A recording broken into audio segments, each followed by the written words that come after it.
qui leur permettrait de s'épanouir à partir de leurs valeurs. Déjà, à l'entame, j'aimerais lire et relire ce que j'aime toujours lire à votre attention.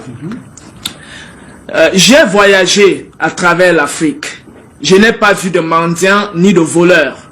J'ai vu des personnes avec des hautes valeurs morales et je pense que nous ne pouvons pas conquérir ce pays à moins que nous ne brisions et effacions la colonne vertébrale de cette nation qui est sa spiritualité et son héritage culturel. Par conséquent, je propose que l'on remplace son ancien système éducatif, vous l'éducateur, et culturel. Ainsi, quand les Africains penseront que ce qui vient de l'étranger, et en particulier de l'Angleterre, est meilleur que ce en quoi ils croyaient, ils perdront l'estime de soi, leur culture, et ils deviendront ce que nous voulons qu'ils soient, à savoir une véritable nation dominée. Discours de Lord Macaulay au Parlement britannique le 2 février 1835. Mesdames, Messieurs, chers compatriotes et toutes celles et ceux qui me font l'honneur de suivre les actions de FOS Cameroon Solidarity par ma voix et du CCT, le Conseil camerounais de transition, je ne vous dirai jamais assez merci pour ce que vous nous apportez au quotidien. Sans vous, nous ne sommes rien et nous ne ferons jamais rien. C'est pour cela que je ne manque aucune occasion, ici comme ailleurs, pour vous renouveler nos remerciements. Merci à toutes et merci à tous. Et comme vous pouvez le constater, je suis chez vous. Dans les prochaines heures, je serai ailleurs. J'invite donc toutes celles et ceux qui ont la grâce de Dieu comme moi d'être debout ce matin, de glorifier Dieu et de célébrer la vie. Appelez-le comme vous voulez, Zamba, Zambe, Zama, Tatabe, Si, Loba, God, Job, Allah, Nini, Zambi. Donne-lui le nom que tu veux, mais glorifie-le.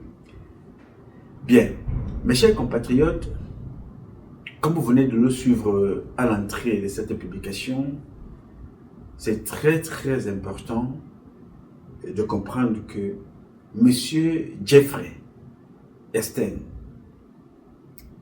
est un homme en mission. C'était un agent en mission. Il n'est pas seul, c'est une structure. C'est une structure qui est pensée depuis les années 1800, 1700.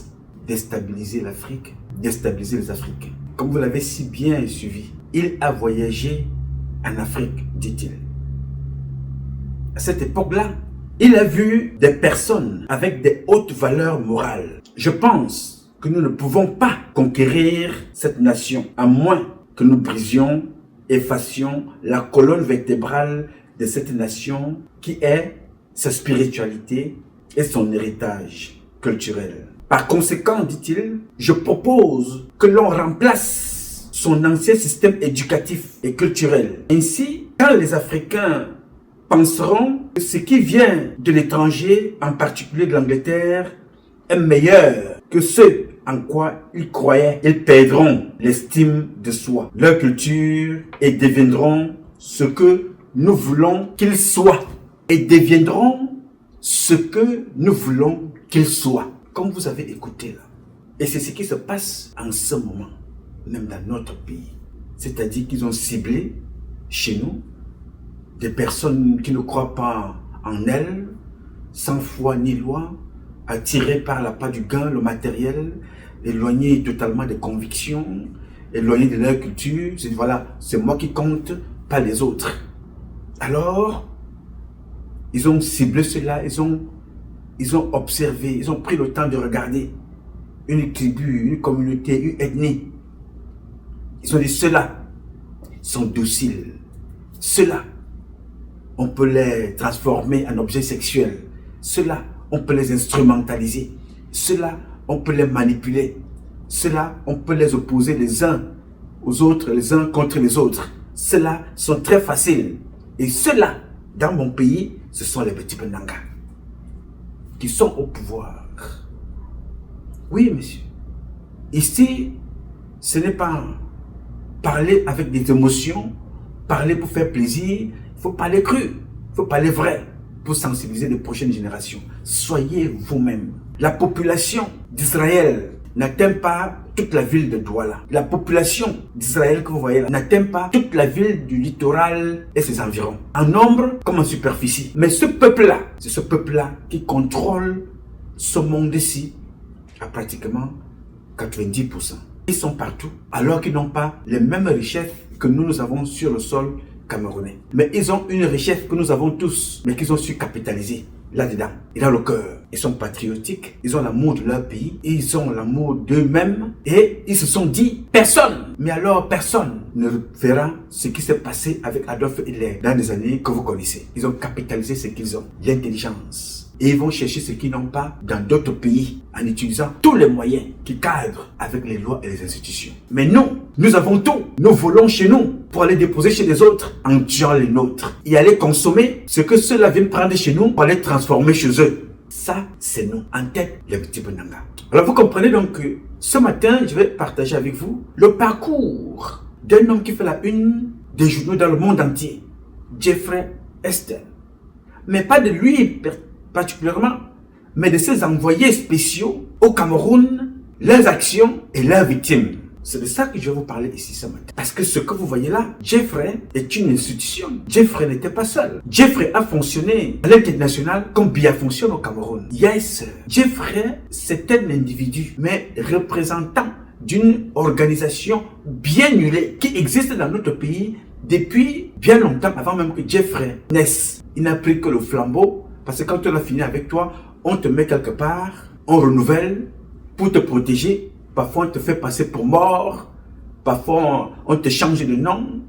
On te jette en prison. On te fait évader. Et tu vas t'y rester quelque part. Tu mets ta petite fille tranquille. On n'en parle plus. Vous vous souvenez de Carlos Ghosn, n'est-ce pas? Carlos Ghosn avec Renault. Carlos Ghosn avec les Japonais. Ce qui s'est passé là-bas au Japon. Comment on l'a infiltré, passant par une valise. Il est revenu. Il est chez lui. Vous vous souvenez très bien de cet enfant-là qui braquait des banques avec un coup de fil. Avec un seul coup de fil, il vidait le compte bancaire sans que c'est vous qui mettez l'argent avec ce qu'il vous dit au téléphone. Il a fait ça dans plusieurs banques. Vous savez dans quel pays ce gars-là se trouve. Tranquillement. Donc, ce que vous avez vu, Jeffrey, bien entendu, le gars est en mission. Et cette mission-là n'a pas commencé aujourd'hui. C'est une mission qui date depuis des décennies. Pourquoi ces gens-là vont-ils en mission? Pourquoi ces gens-là créent-ils des moyens pour détruire l'autre, contrôler l'autre, avoir la signature de l'autre, imposer l'autre, humilier l'autre pour le contrôler? Pourquoi? Parce que ils sont intelligents, mais pour capitaliser leur intelligence, il faut des ressources du sous-sol. Il faut le gaz, il faut le pétrole, il faut l'or, il faut le diamant, il faut le bois, il faut la terre. Il faut l'eau. L'eau. Faut pas croire. Tout le monde n'a pas d'eau. Tous les pays là n'ont pas d'eau. Mais nous n'arrivons pas à la raffiner, à mettre à la disposition de tout le monde. Alors pour cela, ils vont donc chercher ce qu'ils n'ont pas. Alors, pour obtenir ce qu'ils n'ont pas, il faut créer des divisions. Il faut créer des guerres. Il faut créer des maladies. Il faut créer des virus. Il faut créer tout pour contrôler les autres, pour mieux vous assujettir, pour mieux vous soumettre. Donc, par conséquent, il faut donc passer pour des leaders. Il ne faut pas passer par le diplôme que tu as. Non, pardon. Il ne faut pas ton diplôme, il ne faut pas ton expertise. On te choisit, on te dit voilà, pour que tu sois ce que nous voulons que tu sois, viens ici te faire sodomiser. Si tu résistes, on te tend un petit piège avec une petite fille de 18 mois. Comme vous allez le suivre dans cette publication multiple, hein, parce que nous allons faire plusieurs séries. Il y a des gens qui ont couché avec des filles, des bébés, pas des filles, bon sang. Des bébés de 18 mois, de 2 mois. Oui, monsieur. Des bébés de 2 ans. Ils ont couché au Cameroun. Je ne vous parle même pas seulement ce qu'on vous dit. Là, c'est Jeffrey, partout là où il était. Je vous parle du Cameroun. Il y a des gens qui ont couché avec des bébés de 18 mois, 2 ans, 5 ans, 6 ans, 9 ans, 14 ans, 12 ans. Dans notre pays, le Cameroun, il y a des gens qui ont tué des bébés, bu leur sang, mangé leurs organes, consommé le cerveau. À l'époque de Engelbert Vin, on ne parlait pas de Jeffrey, mais ça existait, n'est-ce pas? Bien. Alors, je vais te donner, partager avant d'aller dans le vif du sujet, parce qu'aujourd'hui, je vais vous faire le rappel d'un certain nombre de faits qui ont eu lieu chez nous, sans parler de Jeffrey. Avant donc de te parler de ce rappel des faits-là, avant de te dire comment ces gens ont été piégés chez nous, comment on les a amenés, comment ça s'est passé, en te donnant certains noms que j'ai reçus avec des preuves à l'appui, que j'ai vus avec des éléments à l'appui, que j'ai même moi-même enquêté chez nous au Cameroun avec des éléments à l'appui. Je vais donc ici d'abord partager avec toi cet extrait vidéo et que tu comprennes que ces gens qui sont très bien organisés, j'admire leur organisation, j'admire leur vision, j'admire leur volonté d'atteindre leurs objectifs en destruisant les autres. Eux, au moins, ils s'organisent dans la destruction, dans la neutralisation, pour leur intérêt. Tu te poseras alors la question, nous, qu'est-ce que nous faisons là-dedans alors que nous avons tout? Écoutez et regardez. Si vous vouliez empêcher l'Afrique de devenir une superpuissance, vous n'auriez pas besoin d'inventer une nouvelle stratégie. Le plan a déjà été écrit, testé et perfectionné au fil des siècles. Vous commenceriez par vous assurer que l'Afrique ne s'unisse jamais. Le moyen le plus simple de le faire est de maintenir les gens divisés selon des lignes ethniques, tribales et religieuses. S'ils commencent à travailler ensemble, rappelez-leur les griefs passés. Ravivez les vieilles blessures, financez les mouvements séparatistes, maintenez les différends frontaliers non résolus. Assurez-vous qu'à chaque fois qu'ils font un pas en avant, ils en font deux en arrière parce qu'ils sont trop occupés à se battre entre eux. Vous installeriez des dirigeants qui servent des intérêts étrangers, pas leur peuple. Trouvez les plus corrompus, les plus facilement manipulables, ceux qui désirent la richesse et le statut plus que le progrès. Offrez-leur le pouvoir en échange de leur loyauté. Si un leader émerge qui se soucie réellement de l'Afrique, débarrassez-vous de lui. Assassinez-les si nécessaire. Mais si c'est trop compliqué, déstabilisez simplement leur gouvernement et soutenez un coup d'État. S'ils parlent de nationaliser les ressources, faites-en un exemple. S'ils essaient d'unir l'Afrique, éliminez-les avant que l'idée ne se propage.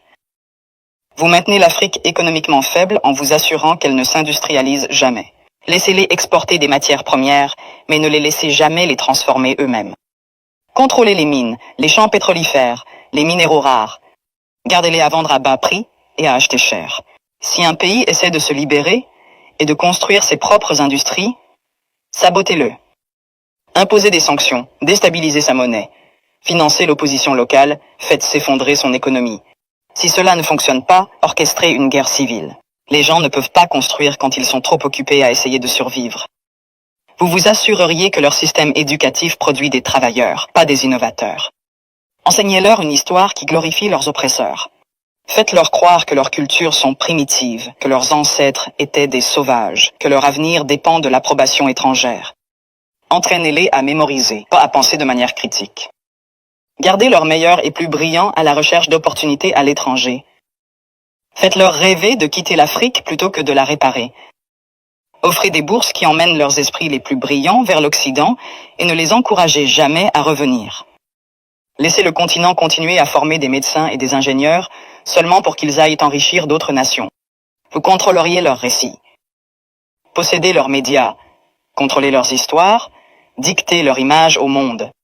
Faites-leur croire qu'ils sont corrompus, sans espoir, éternellement en crise.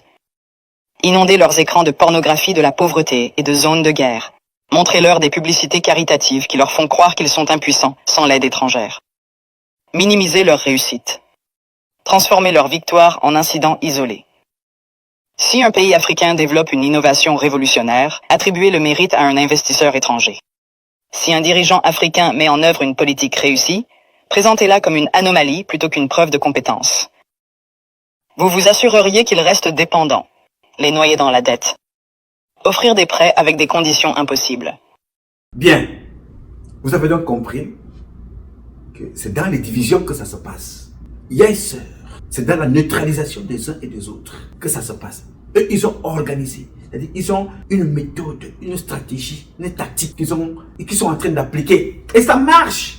La preuve. Oui, monsieur. Vous avez vu les deux petites filles que je vous ai présentées il n'y a pas très longtemps ici. Deux jeunes petites filles, majors de leur promotion. L'école s'est arrêtée. Dans certains pays, le ministre de l'enseignement supérieur et le maire de la ville, ces autorités-là devraient être seront des premières personnes dans d'autres cieux, seront des premières personnes à aller cogner à la porte de ses parents, les parents de ces enfants-là, non seulement pour encourager les parents à continuer, mais à féliciter les enfants, mieux les accompagner dans leur processus. Mais non, ce n'est pas ça. Si c'était une fianga, vous entendez dans les médias, vous entendez partout. Deux enfants, bacheliers, majors, avec mention. Écoutez et regardez.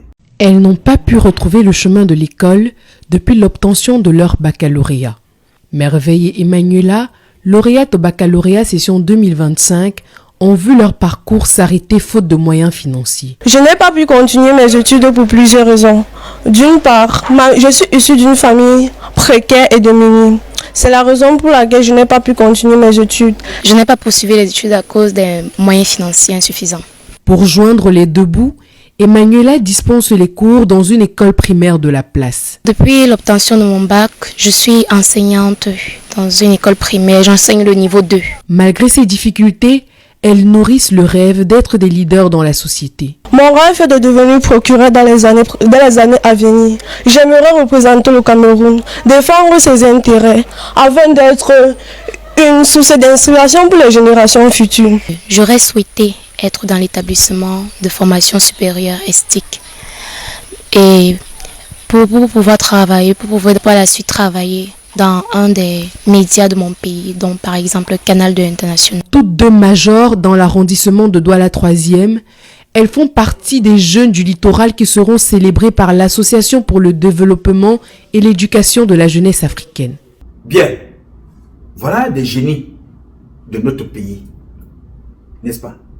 Mais ces génies-là, si nous ne faisons pas attention, ces enfants-là vont être kidnappés, tués, violés, assassinés, les cerveaux consommés, le sang consommé également.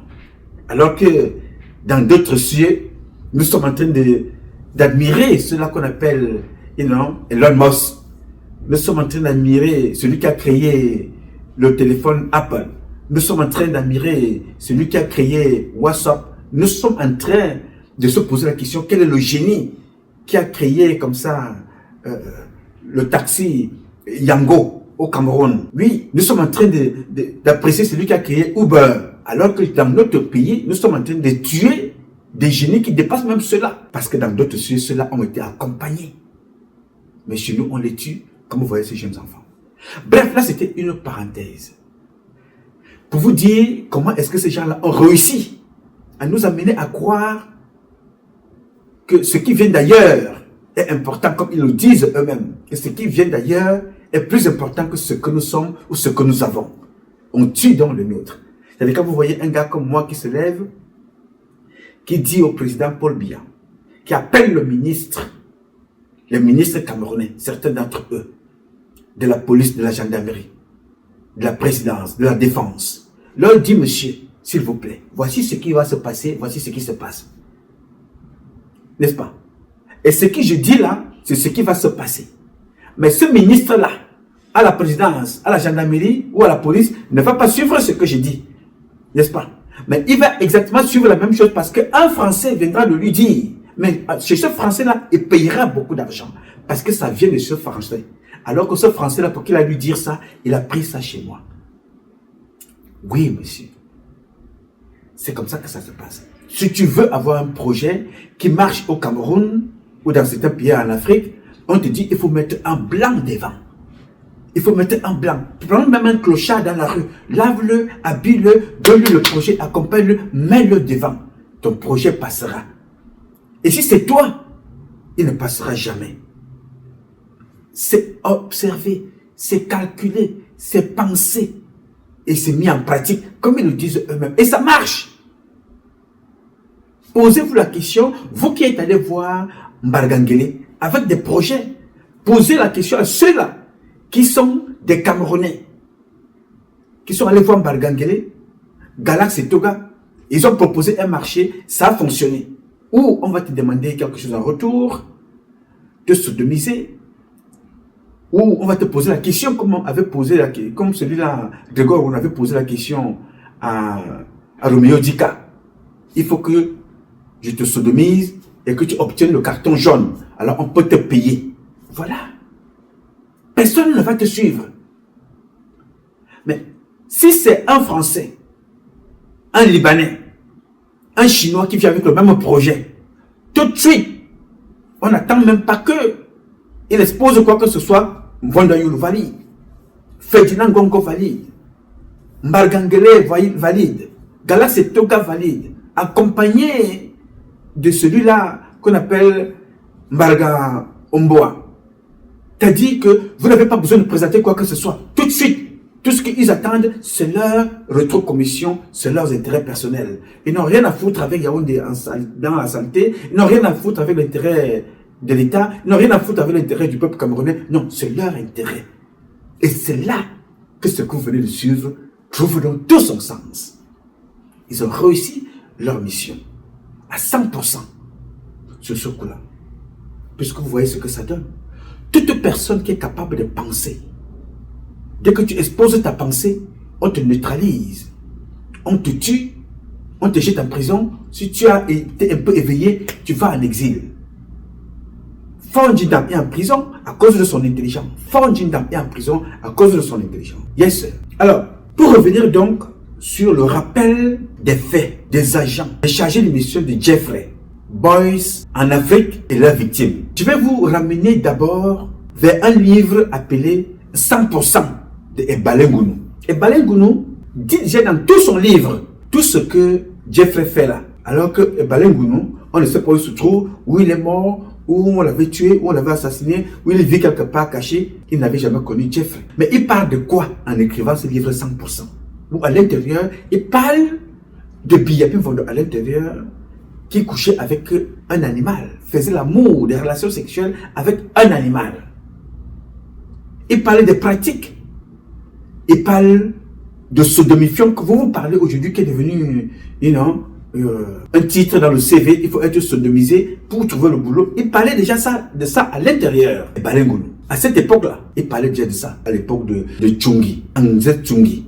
À l'époque de Ongba Damas. Vous savez que pour certains qui ne savent pas, Ongba Damas, c'est lui qui a initié des gens comme les Mbargombois dans l'homosexualité. C'est Ongba Damas également qui a initié Amougou Noma, l'ancien délégué du gouvernement à Yaoundé, qui n'est plus de ce monde. Bref, c'est pour vous faire comprendre que ce gars qui écrit ce livre-là, c'est des choses qui datent depuis. Les Andjé Tchungi ont fait la scatophilie, Anzé Tsungi, les Mate Belingue Boutou. Donc, quand vous entendez l'histoire de Jeffrey aujourd'hui, vous oubliez que cette histoire-là a eu cours chez vous. Et certains d'entre vous ont vite fait d'oublier. Parce que la mémoire est courte, par rapport du gain, par tribalisme, parce qu'ils vocifèrent tout et n'importe quoi. Ne se rendent pas compte que nous ne pouvons pas nous élever sans transmettre, sans éduquer, sans élever, sans partager les valeurs culturelles, éducationnelles et traditionnelles. Oui, monsieur. Vous avez oublié la fête de Njomo Pokam. Vous trouverez la même barbarie chez Jeffrey aujourd'hui. Ça n'a pas commencé aujourd'hui. Njomo Pokam, sodomisé, défenestré. Vous regardez la femme qu'on appelle Chantal Biya aujourd'hui.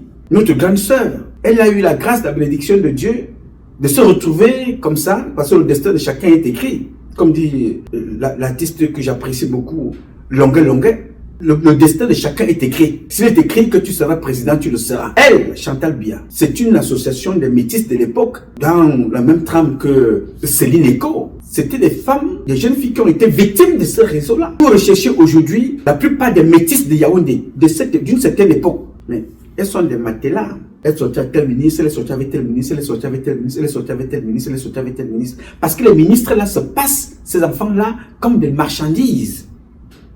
Vous comprenez donc la recrudescence des maladies.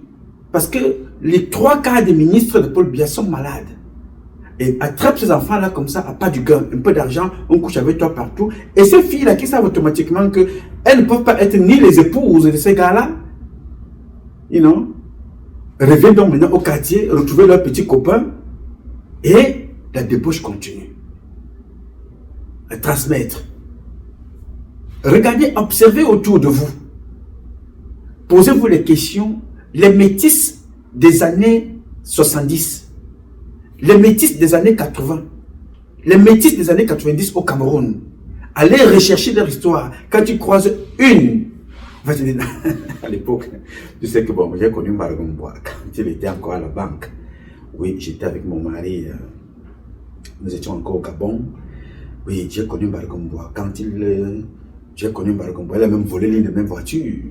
J'ai connu Mbargombois, il a vidé mon compte. J'ai connu Mbargombois, il a fait ci. J'ai connu Mbargangele, j'ai connu Anzé Tchungi, j'ai connu le fils d'Anzé Tchungi. J'ai connu l'un des fils d'Anzé Tchungi. J'ai connu même les deux des fils d'Anzé Tchungi au même moment. J'ai connu tel. Les métis de Yaoundé du moins du Cameroun, étaient réputées être des prostituées institutionnelles, des prostituées d'État. Aujourd'hui, vous avez des influenceuses d'État, des prostituées d'État, autant pour moi, des sœurs. Donc, quand vous regardez l'affaire de Jeffrey aujourd'hui, Jeffrey a des chargés de mission au Cameroun qui ont exécuté à la perfection et à la baguette ce que vous découvrez aujourd'hui. Abrutir le peuple, sexualiser de façon sauvage le peuple, les enfants, les bébés, les parents. C'était la mission de ces gens-là. Pourquoi? Parce qu'il fallait tenir ces gens-là. Pourquoi tu ne réfléchisses plus?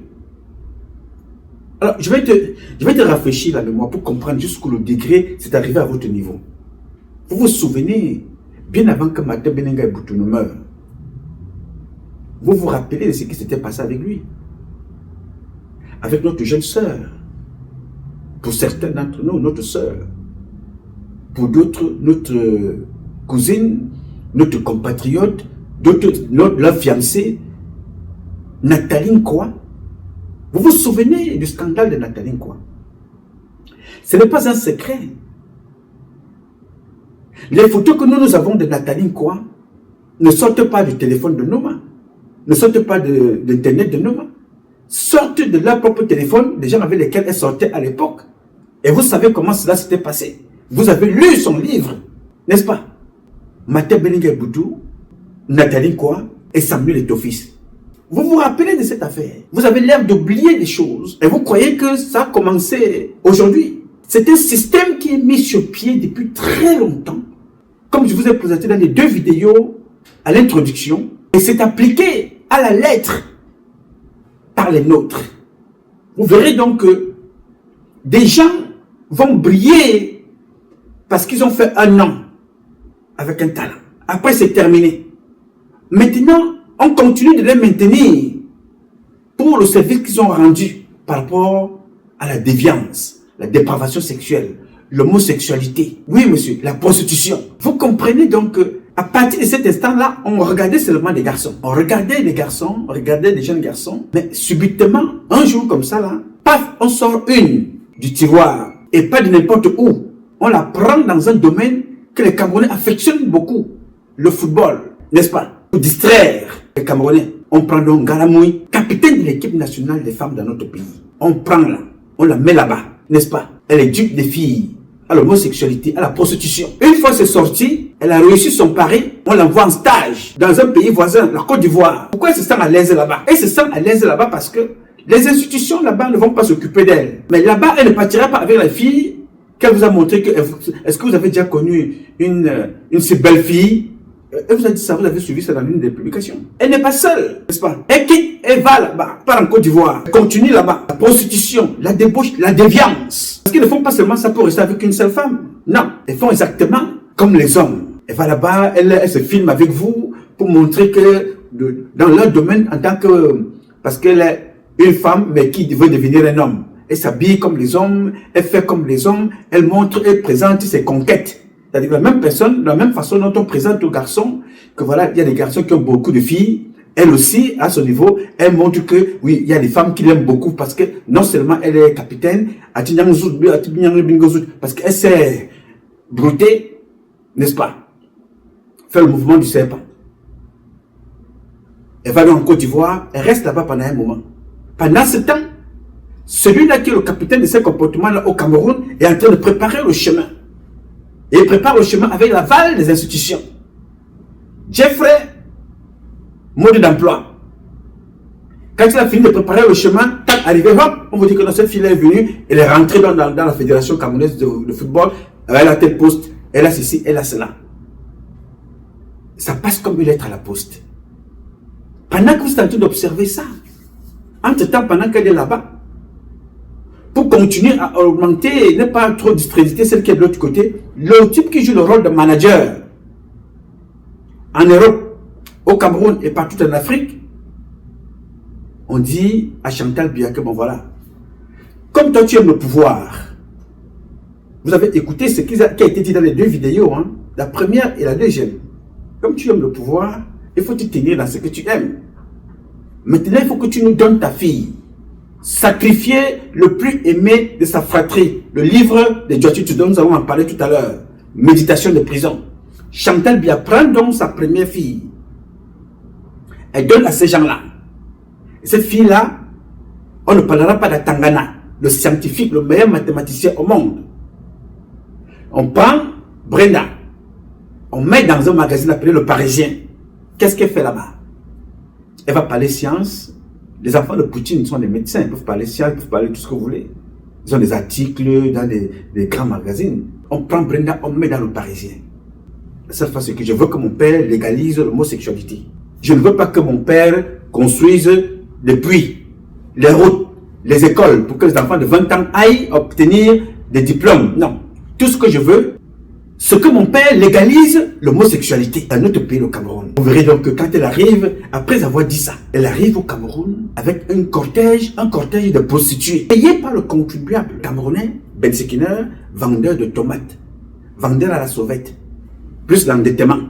C'est ça qui finance le train de vie de cette femme-là, de cette fille, de cette prostituée, de cette droguée, de cette alcoolique, avec ses parents et sa bande de prostituées. Elles viennent avec eux, escortées, gardées par la police camerounaise, gardées par la gendarmerie camerounaise. Vous allez parler de ça au ministre de la Sécurité. Vous connaissez le parcours du ministre de la Sécurité. Comment a fait Marganglé pour être là jusqu'aujourd'hui? Comment fait Galax et Toga pour être là jusqu'aujourd'hui? Comment font les autres pour être là jusqu'aujourd'hui? Où vont-ils se placer pour parler de Brenda? Donc comment on a piégé tout un système, comme ça a été dit dans les deux vidéos. Ils se sont organisés pour nous détruire à la racine, comme vous l'avez écouté. Dans nos valeurs culturelles, il faut nous neutraliser, changer notre système éducatif, imposer le leur. Vous comprenez donc à ce moment-là? Et que font-ils? Ils vont dans les manuels scolaires, comme moins 2, 6e, on vous parle de la zéophilie, scatophilie, de l'homosexualité, la pédophilie. On vous parle de tout ça là-bas dans ces livres-là. C'est nous qui avons dénoncé ça ici. C'est mentionné depuis dans leur programme. Changer leur système éducatif, imposer le leur. Jusqu'à ce qu'on arrive à croire que ce qui vient de chez nous est mauvais, mais c'est ce qui vient d'ailleurs qui est important. On te dira non.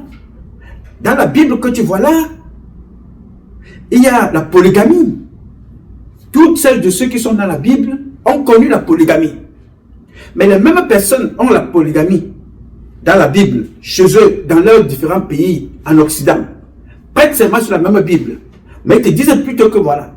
C'est ce qui est condamné dans cette Bible, c'est-à-dire le sodomifiant, qu'il faut légaliser. Au point où vous verrez un président américain comme Barack Obama venir en Afrique, vous dites voilà, il faut promouvoir ça là. On te dit, mais attention, Ali Bongo, pour que tu entres dans le Commonwealth, mais il faut que tu légalises le sodomifiant. Tu parles de quoi là? Si tu ne légalises pas, mon ami, on ne t'accepte pas ici. Voilà un monsieur, il va aller là-bas. Il va vendre tout un pays de plusieurs millions de Gabonais. Comme Paul Biya a vendu un pays de 35 millions de Camerounais. Sans avoir signé quelque chose officiellement. Mais avoir laissé faire, il a fait pire qu'Ali Bongo. Ali Bongo vend dans son pays. On légalise le sodomifiant au même titre que Biya dans son propre pays. Parce que c'est devenu un titre dans un CV. Pour la sanction sociale, le sodomifiant, l'homosexualité. Il faut te faire sodomiser. C'est légal au Cameroun. Parce que si ce n'était pas légal dans notre pays, personne, tu tentes, tu sais ce qui t'attend. Ça doit fonctionner comme ça, jusqu'aujourd'hui. Donc, Jeffrey Epstein que vous voyez là, est un homme en mission. Comme on peut envoyer un élément en mission, on va faire telle mission. Derrière lui, c'est toute une institution, une industrie. Les avions, les maisons, les yachts, les bateaux, le train de vie, l'argent. Il avait tout. Il avait un carnet d'adresse. Il ne peut pas faire tout ça tout seul. Non. C'est une organisation bien huilée. C'est la même chose avec M. Biya. Quand vous voyez dans le bureau de Ngannou Djoumissi, quelqu'un venir se déshabiller nu. Dans le bureau de Ngannou Djoumissi. Vous croyez que c'est comme ça? C'est parce que c'est... Non, c'est organisé. Cette personne n'est pas venue là pour rien. Ils se connaissent déjà dans leur milieu.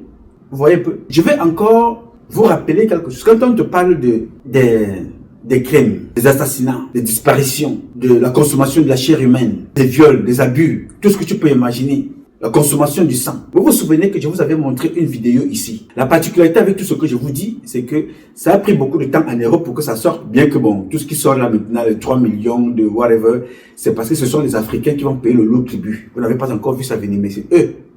Parce que les personnes même qui sont concernées, pour le moment, sont encore protégées parce qu'on les tient. ils ont des ceintures, ils ont l'argent, on a masqué leur nom. Mais moi, je suis venu avec les noms de certaines personnalités parce qu'ils savent automatiquement que quand nous publions ça ici, ils vont les tenir. Donc, je vous avais présenté une vidéo ici où un ministre camerounais a confisqué la villa d'un citoyen camerounais. Il ne payait pas le loyer de cette villa-là depuis 2 ans. Quand le Camerounais en question décide de récupérer sa maison, le ministre fait de lui prisonnier dans sa propre maison. Il bloque avec des gardiens un comportement totalement illégal. Pourquoi il fait ça? Parce qu'il t'explique que la maison que tu vois là est une maison où il fallait prendre cette maison-là pour faire des sacrifices. Et c'est Paul Biya qui payait le loyer de cette maison. Écoutez, regardez. C'est une histoire rocambolesque et absurde que vit M. Adolphe Mbassi, propriétaire de 2 villas au quartier Omnisport à Yaoundé depuis ce 14 avril au matin. Il est donc venu me voir me dire qu'il ne peut plus me remettre la maison parce qu'il y a eu des rites et qu'il n'y a que lui pour vivre dans la maison. Je lui ai donc dit, mais ce n'est pas possible. Vous aurez dû me dire que vous allez faire des rituels traditionnels avant de demander. Et par la suite, il a donc dit que, bon, j'attends, le chef de l'État lui a promis de l'argent, il va acheter, ça fait 1 an, rien. Moi, j'ai donc réintégré ma maison parce qu'elle est vide. Et on l'a réintégrée depuis 2 semaines. Il envoie donc les vigiles nous molester, tout casser, au point où aujourd'hui, ils ont décidé de venir nous séquestrer comme vous voyez là. Donc, il s'agit bien de M. Etoundi Charles et son épouse. Il ne paye pas les loyers. Il nous doit plus de 3,5 millions d'arriérés de loyer. Mais malgré ces impayés, il veut plutôt tout arracher. La famille Mbassi, désemparée, a fait appel à un avocat qui a pris le dossier en main. Je constate avec vous que mon client fait l'objet de séquestration pour des raisons qui me paraissent injustifiées. Parce que, quelle que soit la raison que pourrait invoquer le ministre Etoundi, cela ne l'autorise pas à séquestrer un citoyen, surtout qui semble être dans tous ses droits, parce qu'il est le propriétaire de la maison et une maison dont les loyers ne sont pas payés. À partir de ce moment, on ne peut pas invoquer une raison suffisante pour justifier son comportement actuel. Bon, comme solution, nous proposons de saisir les juridictions et le procureur de la République pour qu'il remédie d'abord à la situation de mon client et ensuite qu'il poursuive le ministre Etoundi ainsi que son épouse. Parce que c'est une situation véritablement intolérable. Sur les lieux, les vigiles postés devant le portail par les mises en cause ont laissé entendre que l'épouse du ministre d'État, Charles Etoundi, a affirmé au téléphone qu'il s'agit d'une entreprise visant à écorner l'image de son mari. Interrogés sur les raisons de la démarche de leur patron, les vigiles se sont esquivés. Pendant ce temps, M. Mbassi reste séquestré dans sa propre maison, transformé pour la circonstance en prison. Et sa progéniture, 5 enfants au total et son épouse, elle, continue à errer comme des âmes en peine dans la nature.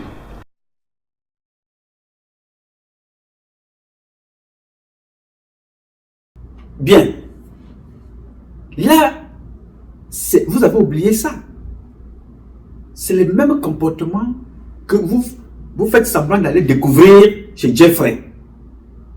Des gens, des villas qu'on trouvait comme ça, on recrutait, il y avait les rabatteurs qui allaient chercher des filles, venaient avec des filles, il y avait des chambres avec des tables de massage à l'intérieur, ainsi de suite. C'est la même chose au Cameroun. On loue une villa, il te précise très bien que il faut attendre que le président rentre. Parce que c'est le président qui viendra donner de l'argent. Donc Paul Biya connaît. Galaxy Toga connaît. Mbargangele connaît. Mbargomboa connaît. Amogobo te connaît. Joseph Fouda connaît. Ferdinand Ngongo connaît. Puisque lui-même il est passé par là, par le même comportement. Oui, monsieur. Alors il y a des petites filles qu'on récupère partout comme ça là. Moi, je vends mes fesses, c'est pour l'argent. Je ne vends pas mes fesses pour vendre. Je vends mes fesses, c'est pour mon argent. On lèche ma chatte, c'est pour mon argent. Vous voyez qu'il y a des petites filles qui ne restent plus dans les mariages. Elles sont dans le mariage, c'est-à-dire qu'elles pensent, quand elle rencontre même quelqu'un, elle est tellement agressive. Elle est agressive, tu te poses la question que, mais cet enfant, belle, élégante, intelligente, qu'est-ce qui ne va pas? Elle a déjà fait 2-3 mariages. Elle est toujours chassée comme un mauvais esprit. Quand elle trouve quelqu'un, elle ne baisse pas l'esprit. Pourquoi? Parce que non seulement elle a épousé l'un des ministres, ou alors elle a été une djanjou de l'un des ministres, ou elle a été une djanjou de l'un des enfants du ministre, ou du gouverneur, ou du maire. Elle est habitée par un esprit que quand elle sort de là, elle ne sait pas par où commencer, elle ne sait pas à qui se confier, ce qu'elle a fait ou ce qu'on lui a fait. Donc tu l'as dans ta vie se bloque. Elle-même elle est stressée, elle n'ose pas te dire la vérité. Elle est complètement tétanisée parce qu'elle sort de ce système. Elles sont pleines comme ça à Yaoundé. Alors pour les maintenir, que font ces gens? On l'envoie à l'ART. On l'envoie à l'ART. Chez Zozame. Vous verrez donc que la plupart des enfants qui sont à l'ART sont des enfants avec des faux diplômes, sont des enfants qui sortent des familles, filles d'eux ou fils d'eux, sont des copains, des copines des membres du gouvernement, sont les copains, des copines des enfants des membres du gouvernement. On les envoie à l'ART. Là-bas. Vous ne savez pas ce que c'est que l'ART. L'ART, c'est l'agence de régulation de télécommunications. Là-bas, à l'intérieur, ce n'est pas de ça qu'on parle. Parce qu'il n'y a aucun rendement, il n'y a aucun résultat. Là-bas, à l'intérieur, on te parle de l'homosexualité. Et c'est le patron qui mène la baguette. Quand tu pars en mission avec des jeunes garçons, automatiquement, ce sont ses épouses, des objets sexuels. Il les amène là-bas. Il fait tout ce qui est mauvais à l'ART, mais il est toujours là. Ce n'est pas parce que c'est le travail qu'on regarde, c'est le rendement sexuel qu'on regarde de Zozame. Zozame a pris dans son immeuble, Zozame a aménagé un appartement dans l'immeuble de l'État, de la structure, à l'intérieur des orgies, où ils vont faire des partous avec des femmes, parfois mariées, célibataires, fiancées. Toute personne qui peut passer, tu dois passer là-bas, à l'intérieur. Ça, c'est une structure qui n'a pas de bilan. Personne n'en fait le bilan. Parce que si on faisait le bilan dans cette structure, on se poserait la question, attention, nous avons recruté des magistrats pour défendre les intérêts de cette structure. Mais tous les magistrats qui ont été recrutés à l'ART ont perdu tous leur procès. Ils doivent même de l'argent à Mami Nyanga. Vous voyez, notre compatriote qui porte les chaussures, les salamandres là, elle a hérité ces salamandres de presse du Kombaga. L'ART lui doit plusieurs milliards pour avoir saboté son immeuble. Et ils sont partis. Ils laissent un immeuble où ils payent moins cher pour aller louer un immeuble où ils payent plus cher. Non seulement ils ne vident pas la doise ici, ils s'endettent encore, ils rentrent encore dans d'autres bisbilles. Est-ce que vous croyez que ces gens-là sont en poste parce qu'ils travaillent bien? On vous a parlé de plusieurs recrutements là-bas qu'il faut payer. Donc toute la structure est impliquée dans le faux. Tous les responsables, ou presque, sont impliqués dans le faux. Moi, je reçois ça ici. Tous ces documents-là, je les reçois ici. Alors quand vous regardez ça, vous vous posez la question, pourquoi il n'y a pas d'audit? Non. Ce n'est pas qu'il n'y a pas d'audit.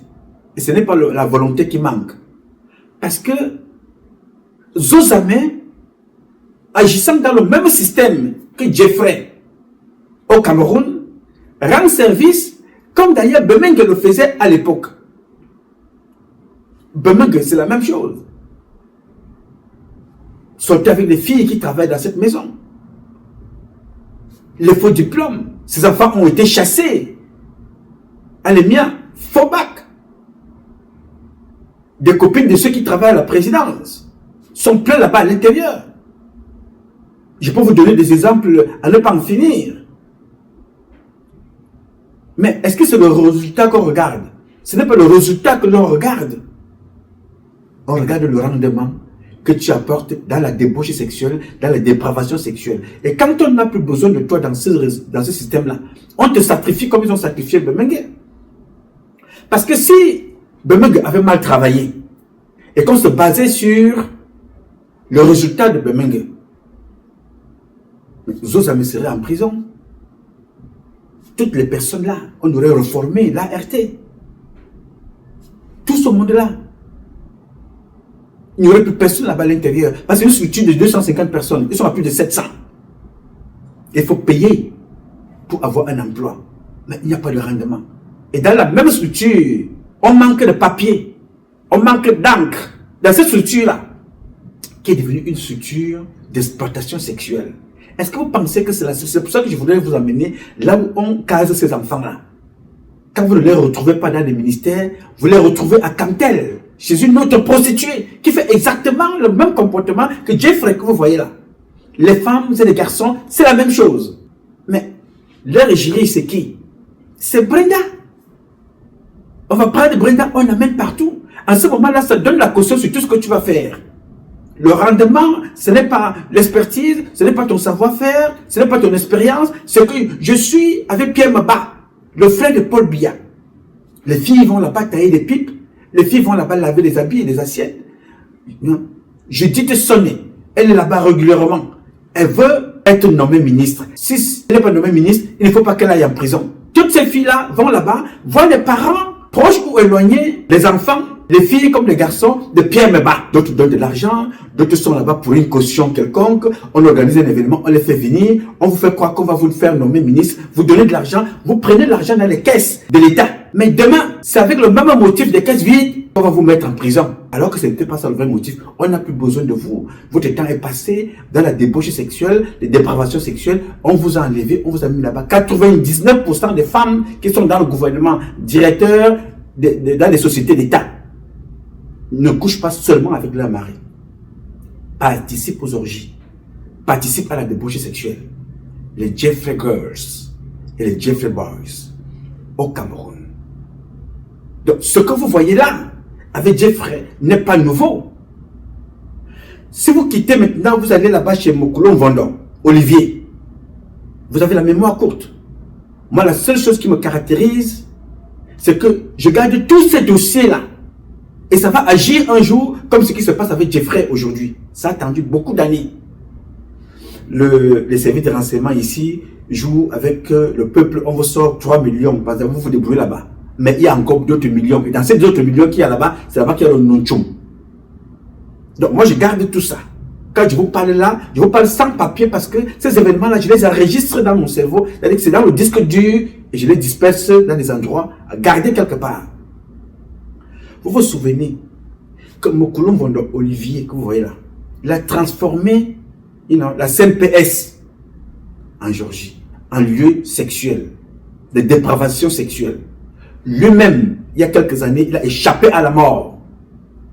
C'est-à-dire, il y a un homme qui avait surpris Mokoulon Vondo Olivier chez lui avec sa femme.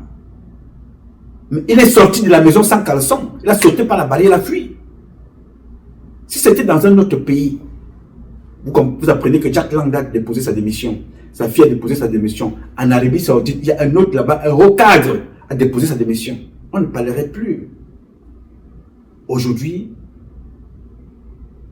de Mokoulon Vondo Olivier, tout du moins, dans ce service-là, on l'aurait déjà casé quelque part, au garage. Mais non, ce n'est pas le rendement. C'est ta capacité à voler. C'est ta capacité à partager. C'est ta capacité à dévaloriser nos valeurs. À promouvoir les contre-valeurs. Jusqu'à ce que l'homme te chasse. Jusqu'à ce qu'on n'ait plus besoin de toi. Et toute personne qui tente de dénoncer cette façon de faire, comme Chantal Rouget-Tulé a voulu le faire une fois, le même rouleau compresseur qui a broyé même des magistrats en France, qui a broyé des enquêteurs, le même rouleau compresseur prend Chantal Rouget-Tulé, le met comme ça, en face. On dit voilà, demain, tu as un procès à Douala à 10 h. Lundi. Le même lundi, tu as un procès à Yaoundé à 10 heures. Le même lundi, tu as un procès à Nanga. Donc, on te fait traîner comme ça pour te tuer quelque part parce que ils veulent te nuire et ils veulent te tuer. Et finissent aussi par te tuer. Détruisent ta vie parce que tu te poses tout simplement les questions. Comment pouvons-nous avoir toutes sortes de richesses? C'est ceux qui n'ont rien, qui viennent prendre chez nous, vont construire chez eux. Et nous ne faisons rien chez nous. Mieux, nous allons encore vivre chez eux, en payant des hôtels en Suisse, en payant les gens qui vivent là-bas, avec l'argent que ces gens-là volent. Pendant ce temps, nos enfants, nos génies, bacheliers à 14 ans, 12 ans parfois, sont au quartier, ne peuvent pas aller à l'école, alors que la fille du président de la République nourrit les chiens. La fille du président Paul Biya nourrit les chiens, entretient les prostituées, se promène, vit avec des milliers d'euros au cours d'une semaine. On n'est pas capable de donner de l'argent aux enseignants. On n'est pas capable de donner de l'argent aux enfants pour aller à l'école. On n'est pas capable de payer des retraités. Mais une association d'incultes, de dépravés sexuels décide de détruire toute une nation. Ils sont en plein dans le travail et la mission de Jeffrey, qui était lui-même un employé en mission. Et c'est comme ça que Paul Biya a donc passé tout son temps à travailler. La plupart des ministres que vous voyez là, celui qui a écrit Méditation de prison, parlons-en, qui s'appelle Titus Edjoa. Je vous avais posé la question ici que si Titus Edjoa n'a pas participé à ces choses-là, il a lu ça où? Il n'a pas inventé. C'est bien des choses qui se passent. Avant de voir une jeune fille qui marche nue dans la rue, 18 ans, 20 ans, on te demande d'aller marcher nue dans la rue. On a déjà usé cette fille-là sexuellement. On a déjà tout retiré en elle. Elle marche comme un zombie. Demain, vous allez la trouver. Dans sa vie, elle ne peut plus rien devenir. Quel est l'homme normal qui va aller prendre une femme comme ça, sachant comment ça finit, et il met dans la maison? Elle est habitée par des esprits maléfiques. Elle est habitée par des esprits négatifs. Elle est souillée, c'est un corps souillé, parce que la femme, c'est son intimité. Quand une femme commence à s'exposer publiquement à n'importe qui, elle perd sa valeur. C'est pour ça qu'à une certaine époque chez nous, pour voir les mollets, je ne parle pas du genou, pour voir les mollets, de même de ta maman, à la maison, il fallait être son mari. Parce que la nudité de la femme, elle est sacrée. Et comme ces gens-là savent détruire le sacré, le sang, le sexe, la chair humaine, le cerveau, ils décident de te détruire comme ça en t'exposant. Et quand ils ont décidé, quand ils ont donc tout pris, ils te lâchent. Tu meurs. Tu entends que non, elle est folle, il est fou, il est allé dans une église, il végète. On a fini avec toi, affaire classée sans suite. Tu t'en vas. Vous avez vu des filles venir vous dire ça ici, publiquement. Écoutez et regardez. Cette promo canapé qui me coûte ma tranquillité aujourd'hui. Oui, je suis passée par une promotion canapé. C'était le choix à faire quand j'étais encore jeune, si je voulais avoir un travail de cadre dans une entreprise. Et ça n'a pas été difficile pour moi de le faire parce que les commentaires dans les chaumières laissaient entendre que pour évoluer, il fallait absolument ou nécessairement passer par des connaissances. Alors oui, je me suis laissée emporter. Écoutez cette histoire. Alors Chérèle, je suis une jeune fille aujourd'hui de 36 ans. J'ai eu des propositions indécentes quand j'en avais 25. À la fin de mon master 2 en télécommunication, j'ai eu l'opportunité d'être recrutée dans une entreprise de la place. Heureusement ou malheureusement pour moi, mais je dirais malheureusement pour moi, le directeur a flashé sur moi, faire des choses pas bien pour avoir le poste. Oui, parce que je n'étais pas la plus compétente. Je dirais qu'on était même nombreuses à avoir une certaine compétence et donc la concurrence était rude. J'ai voulu me donner une chance. J'ai tenté. Je suis sortie avec mon directeur, un homme beau, grand de taille, intelligent, tout ce que vous pouvez vouloir d'un homme. Alors, au bout de 2 ans, j'ai commencé à gravir les échelons. Aujourd'hui, je ne nie pas que je suis une femme accomplie, mais je souffre en moi. J'ai une telle souffrance que je n'arrive plus à garder cela. C'est pourquoi je vous contacte et j'essaye de me confier. Je ne souhaite pas être jugée. Je veux juste que mon histoire sensibilise les jeunes. Oui, c'est vrai, c'est dur, c'est compliqué. Mais vous pouvez y arriver sans passer par la promotion canapé. Car croyez-moi, dans cette promotion-là, il ne s'agit pas que d'obtenir un travail. C'est plus que ça. Parce que j'ai sacrifié ma santé. Aujourd'hui, je ne suis pas capable de donner la vie. Je ne savais pas que mon directeur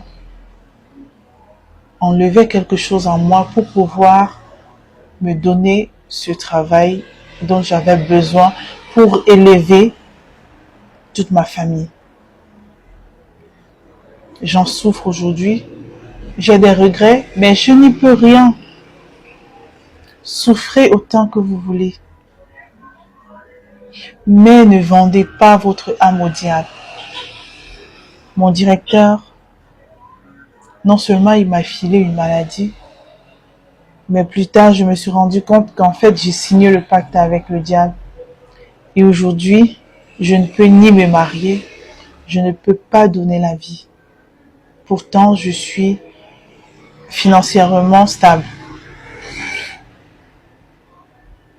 À un moment donné de ma vie, j'ai voulu ne pas tendre la main à ma famille parce que je savais que je m'étais sacrifiée. Je me suis dit, pourquoi ne pas tendre la main à la famille si je me suis sacrifiée pour cette famille? Les gens disent parfois, on est bien placé, on ne tend pas la main à la famille. Mais c'est parce que parfois, on voit ce qu'on a sacrifié et on se demande, est-ce que les gens sauront être reconnaissants pour le sacrifice que nous avons fait? J'ai envie d'interpeller les jeunes filles. Tout ce que vous voyez briller là dehors n'est pas de l'or. Vous êtes nombreuses dans ma situation à avoir vendu votre âme au diable pour la gloire. Mais je vous le dis, pour celles qui sont encore sauvables, sauvez-vous. Vendez même avec les plateaux sur la tête. Mais faites l'effort de ne pas être redevable envers qui que ce soit. Parce que croyez-moi, vous allez le payer. Oui, vous paierez le lourd tribut de votre échange.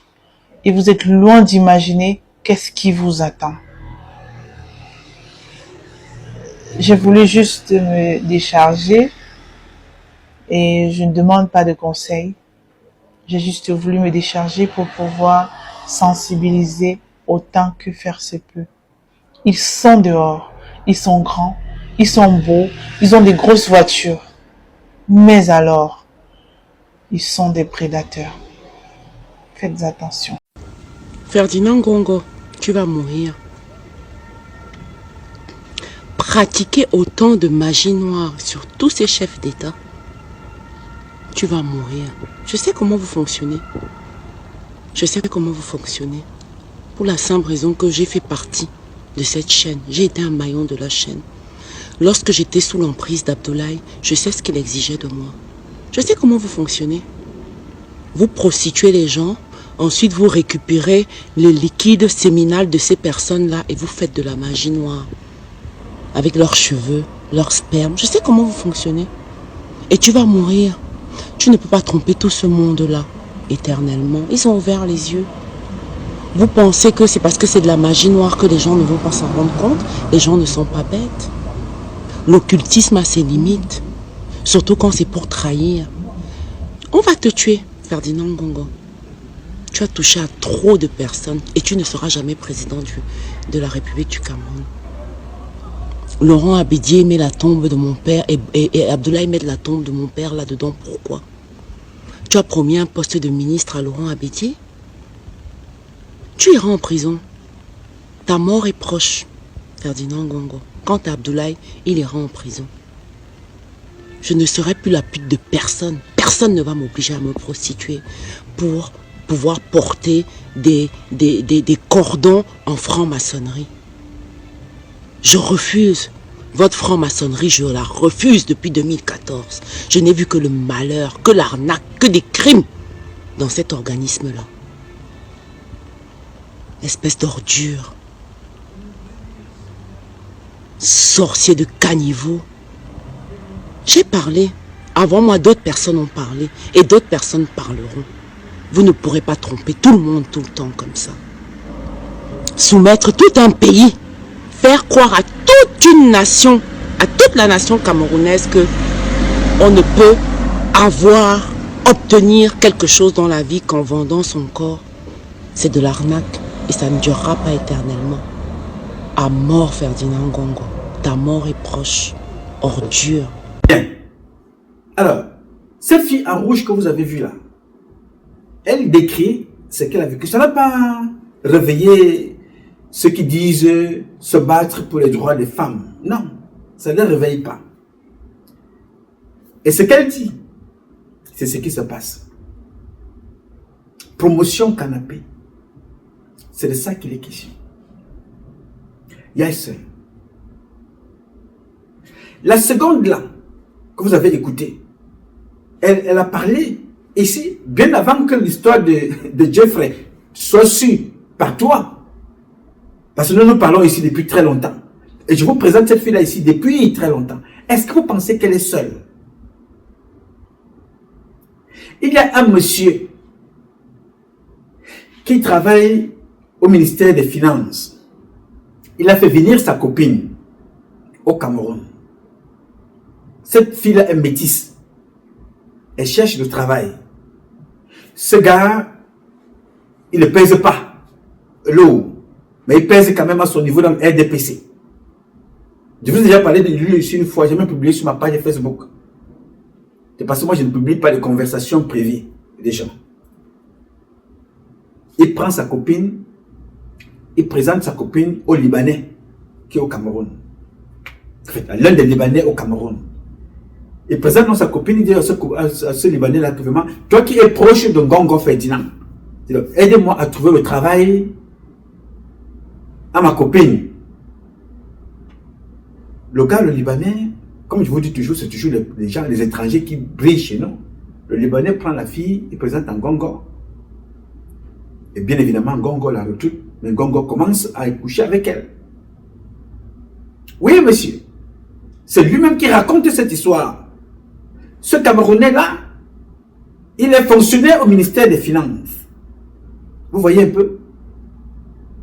Supposons que cette femme-là, que Ngongo ne peut pas épouser, et sachant l'état de santé de la plupart de ces gens-là, revient donc ici maintenant en bas, redistribuer le non-tchoum aux autres.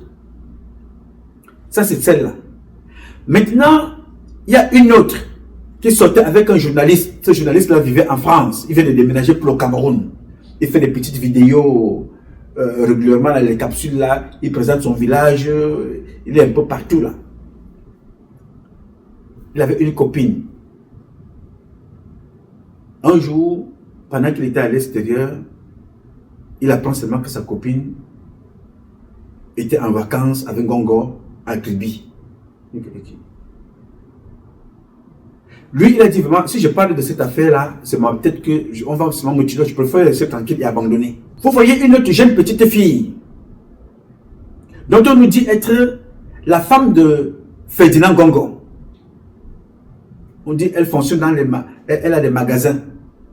Cette fille-là, on nous raconte, puisque moi je suis pas au Cameroun depuis 34 ans, que cette fille-là a été kidnappée dans une école avec la complicité des Jeffrey chargés de mission. Les chargés de mission de Jeffrey au Cameroun. Au Cameroun, c'était les institutrices de cette femme-là, de cette jeune dame-là qui la récupère, l'amène à l'hôtel pour un événement scolaire. C'était le maquillage, exactement comme Jeffrey faisait avec la mode et les mannequins. On récupère dans cette jeune petite fille, on la retrouve dans une chambre d'hôtel. Pendant qu'elle est là-bas, elle attend. On lui dit, bon voilà, on t'amène là-bas pour t'échanger, ainsi de suite. Elle est là, elle attend. Subitement, Ngongo rentre dans la chambre. Voilà comment la relation commence. Elle ne connaît pas Ngongo. Elle est une jeune fille qui va à l'école. Elle ne s'y connaît rien du tout. Voilà comment elle se retrouve. Et dans la même lancée, on vous fait comprendre que Ngongo a couché avec son frère. Et même la fille qui travaillait dans la maison où logeait cette femme.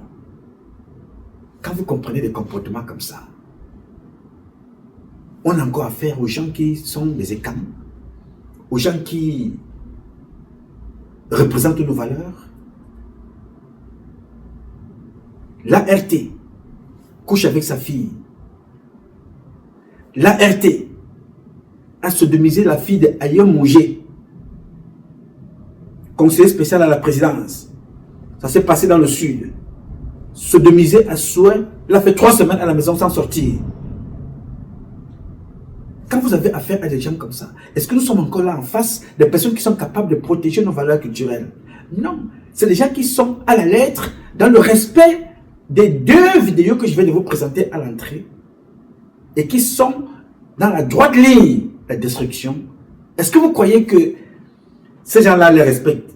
Jeffrey, dans ses publications, détestait les Noirs. Il dit même à l'un des responsables de ne jamais nommer un Noir nulle part. N'est-ce pas? Mais nous respectons à la règle. Pour eux, c'était... quand il dit que la viande brisée, la viande boucanie, je ne sais pas comment il appelait ça, noir, là, il déteste ça. Ça veut dire qu'il déteste les filles noires. Oui, monsieur. C'est dit dans ses correspondances, dans ses publications. Mais leur but, c'est de détruire la femme noire dans son essence. Détruire le noir dans sa profondeur, dans sa culture, dans sa racine, avec la complicité des nôtres, la part du gain, le poste, le pouvoir. Et ça, c'est partout et dans tous les domaines. On les retrouve partout. Dans la culture, dans le sport, dans le football, dans le hand, le volley, le karaté. Vous trouverez ces gens-là partout. Tu cherches un marché, tu dois te faire sodomiser. Tu veux chanter, être sodomisé. Tu veux faire l'humour, sodomisé. Le sport, sodomisé. La boxe, sodomisé. C'est devenu un mode de fonctionnement. Avec la complicité des chargés de mission de Jeffrey Girls and Boys in Cameroon, our country. Donc, je vous parle de tout ça pour vous faire comprendre que ce que vous voyez là, ça se fait chez nous à la maison. Et ça n'a pas commencé aujourd'hui. Vous avez entendu parler à un certain moment de serpentologues au Cameroun. Vous avez entendu parler de ça, n'est-ce pas? Très bien. Vous avez entendu parler un jour, ici de Messanga Nyamding, vous faites comprendre que certains hommes politiques camerounais dorment avec des enfants. Il a donné le nom, Kanto Maurice. Fabulation. Portez-moi plainte. Fabulation. Je vais vous montrer la vidéo. Attendez une parenthèse. Portez ma plainte. Je vais vous montrer une vidéo où le ministre Kamto est nu en relation sexuelle avec un garçon. Et tenez-vous tranquille, ce garçon vit. Eh bien. Je vous le dis, portez-moi plainte parce que nous sommes en pleine campagne. Et vous allez voir que moi, ça me fait vomir parce que ce garçon est venu se plaindre. Ateba Yene et moi avons mené une campagne éthique. Lorsqu'il est venu me voir, parce que je suis l'ami d'Ateba Yene, je vous dis que le ministre Kamto est nu. Professeur, portez-moi plainte. Vous allez à présent, portez-moi plainte. Vous allez à les Camerounais vont voir qui est Kamto.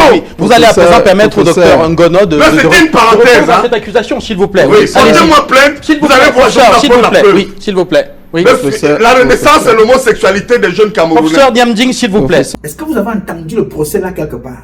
Non, n'est-ce pas? Il s'est même accroché avec Baïbek sur un plateau de télé. Il dit, mais il faut que Kamto Maurice porte plainte. Kamto Maurice n'est pas n'importe qui. C'est un professeur, un père de famille, un homme politique, un juriste. On vient comme ça publiquement. Vous dites que Kamto Maurice fait la même chose que Jeffrey est en train de faire. Kamto Maurice, homme politique. Vous n'entendez ça nulle part.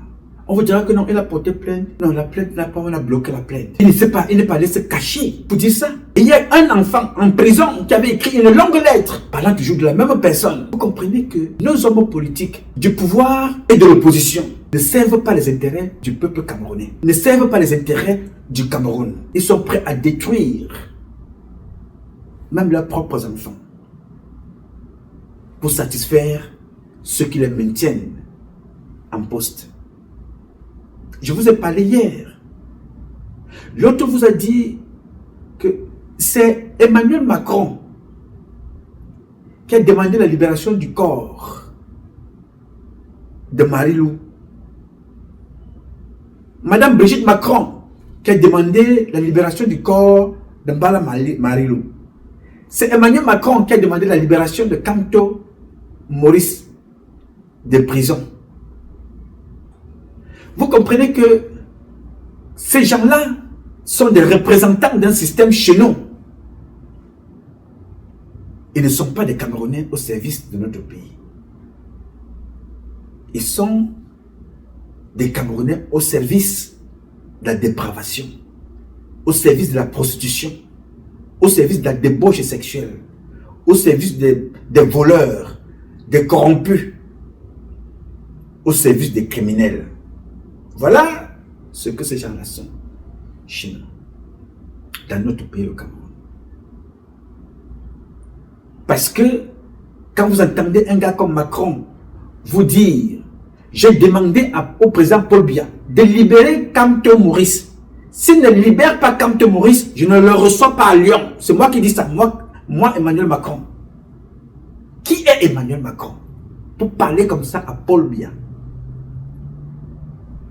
Parce que tu es président français. Que tu parles comme ça à un monsieur qui a 3 fois ton âge, voire 4 fois. Déjà que moi, avec tout le respect que j'ai pour Emmanuel Macron, je ne peux pas lui parler comme ça, moi. Alors que c'est mon petit frère derrière. Quand je commence le combat, Emmanuel Macron en avant. Mais j'ai le respect pour lui en tant qu'humain. J'ai le respect pour la fonction. Je ne peux pas lui parler n'importe comment. Mais lui, il peut se permettre. Pourquoi? Parce qu'il connaît que Paul Biya ne représente rien pour eux. Est un déchet sexuel, d'après eux. Ce n'est pas le regard que j'ai de mon père. J'ai un regard respectable d'un parent. Mais lui-même, il s'est chosifié là-bas chez eux. Il est devenu une ordure sexuelle. Écrit dans le livre de 100%. Là-bas, c'est comme ça qu'on connaît bien. Le porte-fagnon des dépravations sexuelles. C'est écrit dans le livre. Qui est même dans la zoophilie. L'art de dormir avec les animaux. C'est là-dedans. Alors, si ces gens-là ont réussi à détruire leurs propres enfants, comme ils ont fait avec Brenda, comme certains font avec leurs propres enfants au Cameroun, qu'attendez-vous qu'ils fassent de non? Ils ne pourront rien faire. Au contraire, ils vont tout faire pour nous plonger. Aujourd'hui, on peut compter le nombre de chefs traditionnels bamileke qui ne sont pas des homosexuels. On peut compter le nombre de chefs traditionnels bétis qui ne le sont pas. On peut compter le nombre de chefs traditionnels du Grand Nord qui ne le sont pas. Parce que la plupart ont été soumis comme ça. Le monsieur que vous voyez là, j'ai parlé de lui ici pour vous dire comment ce réseau est élargi. Long. Ce monsieur-là a violé son enfant, une petite fille. J'ai publié ça ici. Sa femme s'est battue. On l'a arrêté. On l'a jeté en prison. Une magistrate que j'ai oublié le nom, je vais chercher son nom. Je vais le retrouver et je vais vous le partager. Une magistrate a pris de l'argent à libérer ce monsieur-là. C'est le même système que Dieu fait avec les Occidentaux. Ces Occidentaux-là, ils vous parleront de tout le monde. Ils vous parleront de Donald Trump ici. Mais ils auront du mal à vous parler des dirigeants de chez eux. N'est-ce pas? Alors faisons attention. Si nous ne faisons pas attention, notre pays va dépasser la Thaïlande. Je dis, si nous ne faisons pas attention, nous allons perdre notre pays, perdre nos enfants, perdre nos valeurs, parce que c'est leur objectif, c'est écrit dans ce que je vous ai montré, à cause des gens comme les Biya et les autres. La marraine de ce comportement-là au Cameroun après Biya, c'est son épouse. Elle ne s'en cache pas. Et vous, les jeunes filles, Vous ne le faites à personne, vous le faites à vous-même. Ça a pris le temps que ça a pris. Les emails sont en train de sortir. Les emails sortent. Poutine connaît. Donald Trump connaît.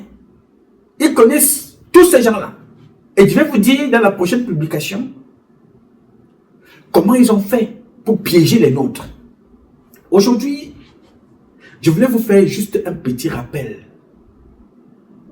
de ce qui se passe pour que vous compreniez que nous sommes en plein là-dedans. Oui, monsieur. Est-ce que vous savez que l'un des parents de ces comportements-là, c'est le directeur général de Canal 2? Il croyait qu'il était caché, mais c'est sorti. Le directeur général de Canal 2 est l'un des acteurs principaux de ces comportements-là au Cameroun. Il n'est pas seul. Ils sont nombreux comme ça, qui exercent dans la déviance. Les gouverneurs, les maires, les ministres. Il y a même un ministre au Cameroun qui a cassé le mariage de sa propre fille, qui voulait épouser un garçon. Lui, il a épousé le garçon. Yes! Je vous dis, un ministre au Cameroun, encore en fonction en ce moment, sa fille devait se marier avec un monsieur. Le ministre a cassé le mariage parce que lui, il entretient une relation avec le monsieur en question. Malheureusement, ce monsieur-là, il est régulièrement en Europe pour aller se faire coudre le derrière. Vous comprenez la gravité. Les femmes de ces ministres-là savent qui sont leurs maris. Les maris savent qui sont leurs femmes. 99% des femmes des ministres au Cameroun savent vivre dans la débauche sexuelle. Sont dans la débauche sexuelle. Ça a été le cas de Madeleine Bargombois. C'est pour ça qu'on l'a tué. Parce qu'il a dit non, pas les bébés. Ce que vous entendez avec Jeffrey là.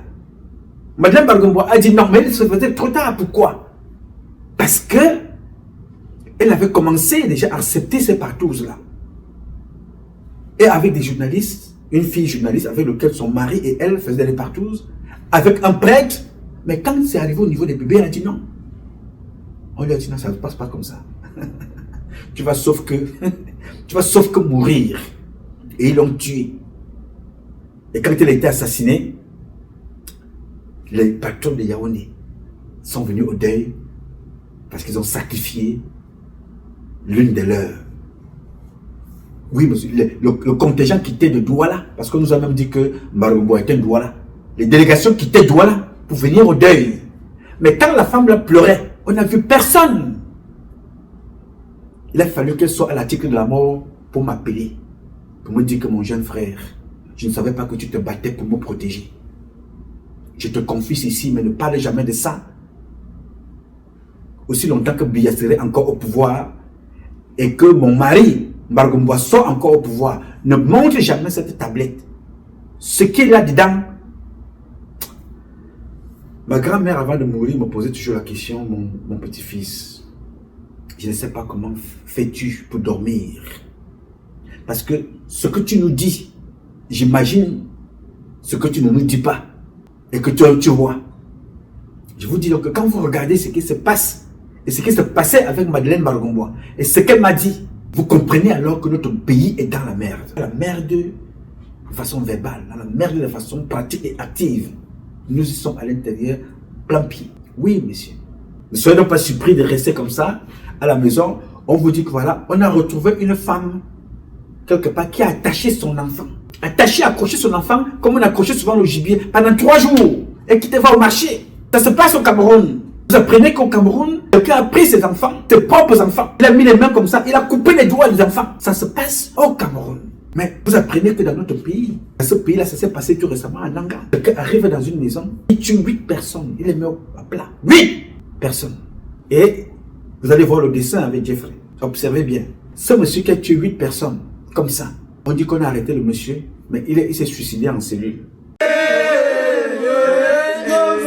Ça pleure sans répit et à tout coin de la maison. des visages meurtris. Ici, dans ce domicile au quartier Koldom, à Nanga Boko, la douleur est immense. Ces occupants, 6 au total, ont été retrouvés hier aux environs de 17h, tous égorgés.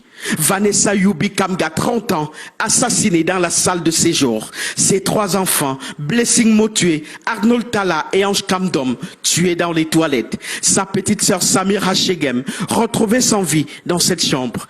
Et sa cousine Dorcas Wafo, au couloir. Les corps découverts dans un état insupportable, gisant dans du sang. Nous marchons carrément sur du sang, éparpillés partout, dans cette maison, dans la salle de séjour, dans les couloirs, dans les toilettes, dans les chambres. Ce sont quand même 6 corps découverts dans un état insoutenable ici, égorgés, certains mutilés. Le sein et le sexe de Vanessa, la plus grande, ont été coupés et abandonnés sur la table. Les bourreaux seraient entrés nuitamment par effraction à partir d'ici et ont pénétré la maison par cette ouverture du plafond. Ce mercredi-là, pourtant, en fin de journée, Vanessa, commerçante de vivres, a bien rangé ses légumes que voici sur son comptoir au marché de Nanga Boko, espérant revenir demain. Nous sommes quittés ici tous ensemble avec mes voisines. Nous sommes juste dépassés par le choc. On a perdu notre soeur, notre amie. C'est tout ce que moi je peux dire parce qu'on ne sait pas. C'est une amie de Vanessa, inquiète du silence de sa copine et du calme de la maison, qui va alerter. Elle arrive ici, elle dit que la porte était fermée. Mais elle sait qu'il y a une autre porte derrière, elle essaie de passer par derrière. Et qu'elle arrive au derrière, là, qu'elle voit le sang aux escaliers, elle a pris peur, elle est sortie. Ah, on a appelé maintenant notre voisin avec qui ils sont venus. Lui aussi étant un homme, il a eu le courage. Il monte les escaliers, il voit tellement de sang. Apparemment, ils disent qu'ils ont un voisin ici qui est dans la police. On l'a appelé. C'est lui qui vient maintenant. Il fait le constat avant d'appeler la police. On est venu voir les corps d'elle. Je reste maintenant là-bas, j'appelle encore que c'est comment. On me dit seulement que c'est grave. Et que c'est quoi? On dit que Vanessa, il dit qu'elle a eu l'accident. Elle a eu quoi? On me dit seulement qu'on a ouvert la porte et il y a les corps. La contrée dans les mois, l'état-major, sous la coordination du préfet, en branle pour retrouver les auteurs. Une équipe de la police scientifique est venue de Yaoundé pour appuyer le commissariat local dans les enquêtes. Mais les soupçons pèsent sur l'ex-copain de Vanessa. Celui-là l'avait même déjà promis que il va la tuer et aller en prison. Une procédure judiciaire est en cours contre celui-ci pour une affaire de partage de biens constituée au cours de leurs 5 années environ de vie commune. C'est cette maison construite ensemble dans laquelle vit le monsieur qui est la véritable pomme de discorde. Le terrain, c'est moi-même qui avais acheté le terrain-là.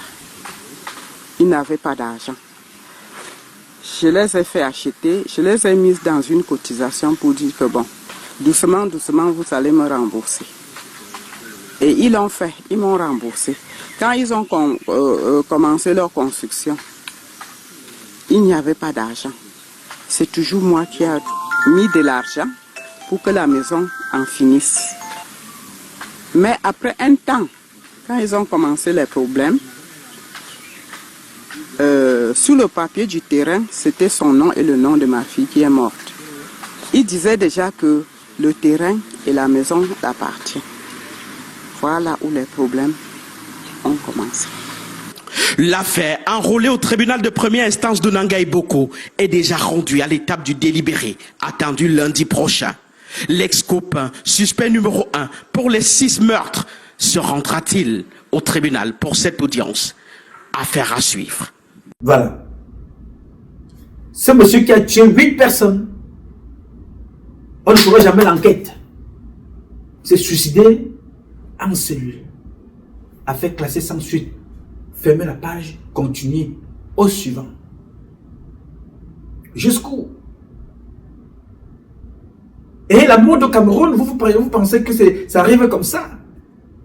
Les plus grands régulateurs des organes au Cameroun aujourd'hui sont des morguiers.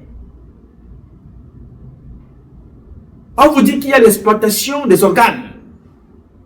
Jeffrey, Au Cameroun, maintenant vous arrivez parfois, vous trouvez que vos cercueil est scellé, on dit non, n'ouvrez pas. Vous tentez d'ouvrir, on dit non, n'ouvrez pas.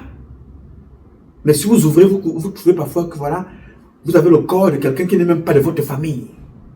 À l'intérieur de son corps, vous trouvez qu'on a mis la mousse, on a tout enlevé. Les morguiers, les médecins. L'un d'entre eux s'appelait Joseph Fouda, que vous voyez là. Oui, monsieur. Prélèvement des organes, vente et commercialisation des organes, lui là, avec son épouse.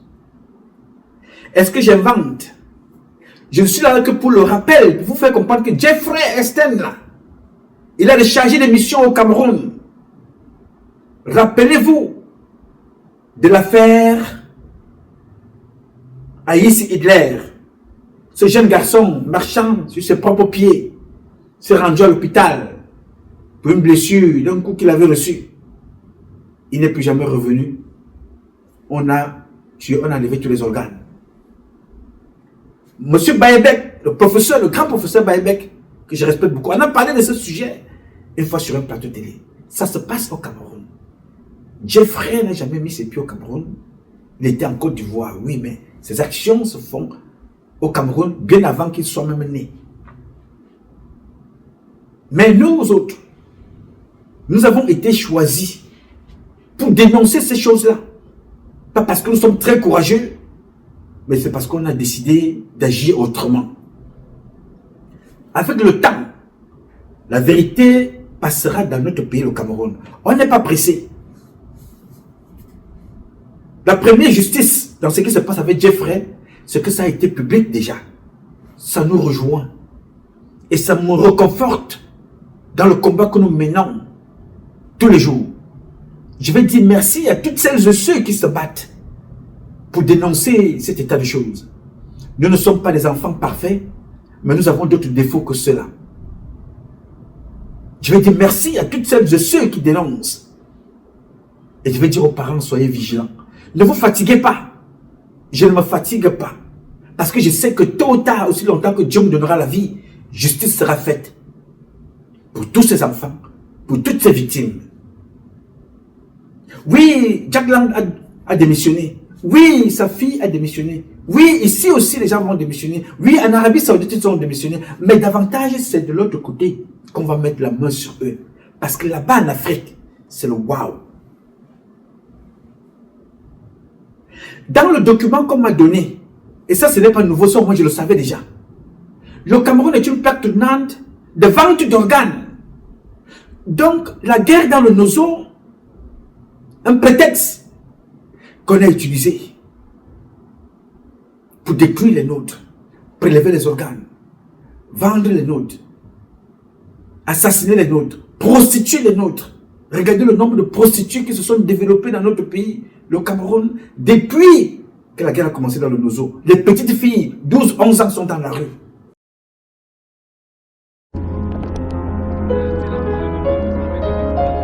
Sous les 1001 lumières de Yaoundé, l'ambiance d'une capitale vue de nuit. Le temps est clément et des filles de dehors en scène. C'est bien en bas, c'est bien.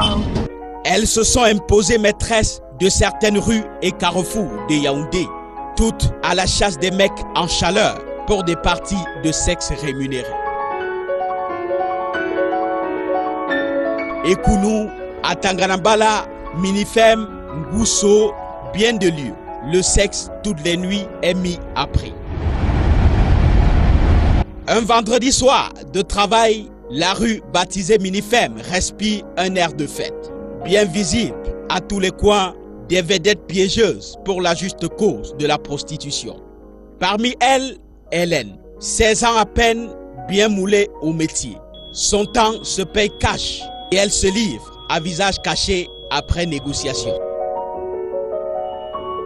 Avec elle, intrusion dans le grand univers des Zizi Pampa, le couloir mythique surnommé Jardin d'Éden. Au bout du couloir, sa chambrette. Les hommes passent là à tour de rôle. Le sexe en bon marché. Bon, il y a 1000 francs, 1500 à 2000. Parfois, il y a certains qui viennent, il fait seulement un coup, il te donne 5000.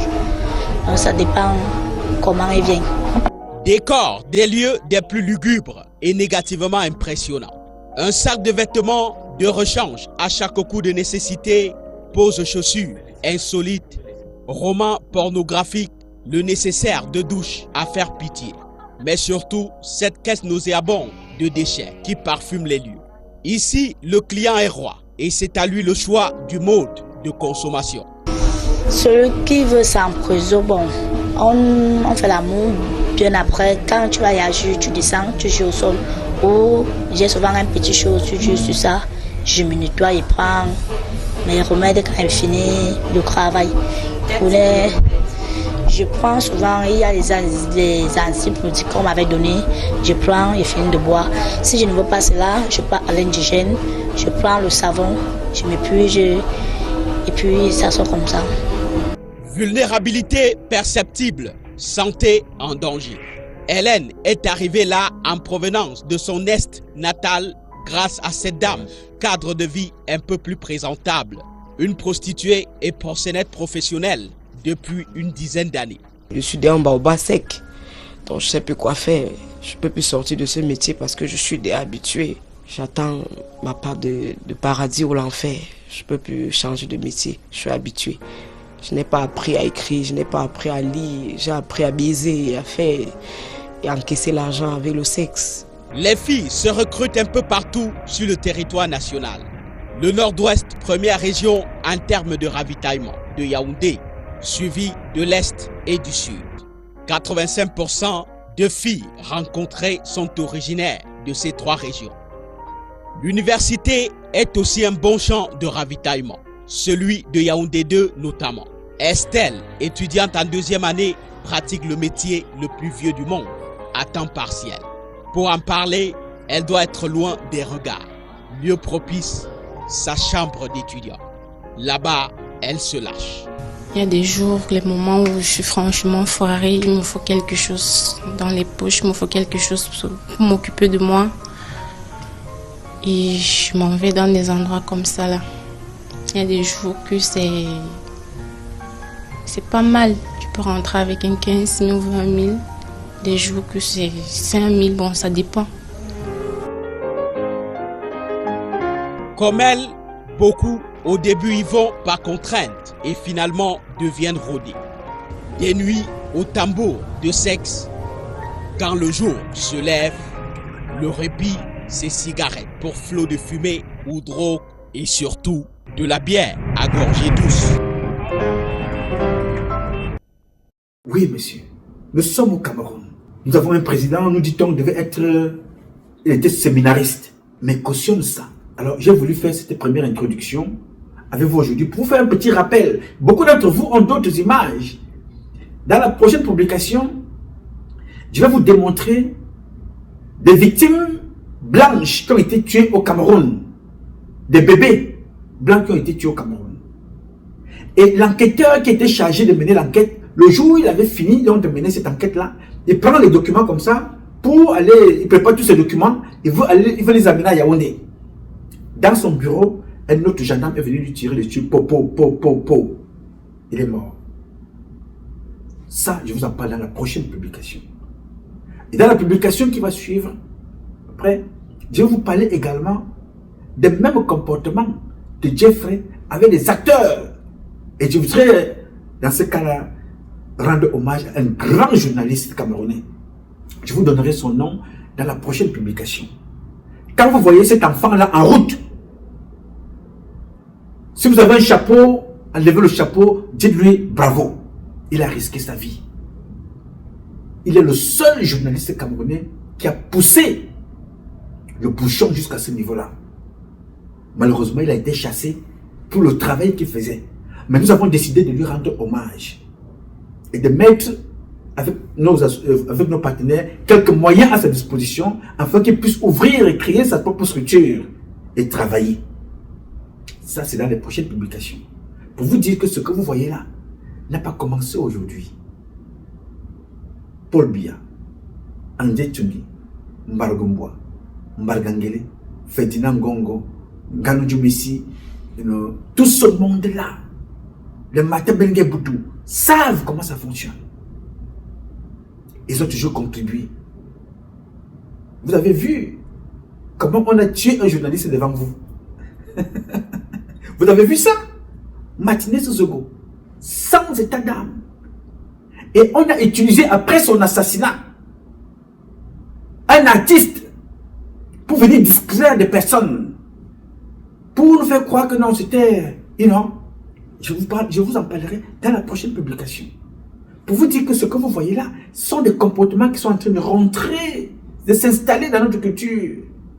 Ce qui fait que vous trouvez un cadavre quelque part, ça ne dit plus rien à personne. Vous dites, on a trouvé un bébé dans une poubelle, une femme a accouché l'enfant et l'a jeté. Ça est devenu normal au Cameroun. On vous a dégarni de votre sentiment d'humanisme, d'humanité, sentiment d'être des humains, sentiment d'être des hommes et des femmes dignes. Non. On vous a enlevé complètement dans notre pays, le Cameroun. Mais nous allons nous battre pour démontrer que ce ne sont pas ces comportements-là qui font la grandeur de l'Afrique. Oui, monsieur. Et je compte sur vous. Vous pouvez compter sur moi. J'ai dit. Alors, mes chers compatriotes, ce combat est un combat de tous et de chacun pour un intérêt commun. C'est avec la volonté des Camerounaises et des Camerounais que vous êtes, la bénédiction de Dieu que nous vaincrons. En attendant, le combat continue. Ce combat continue parce qu'un Cameroun nouveau est possible.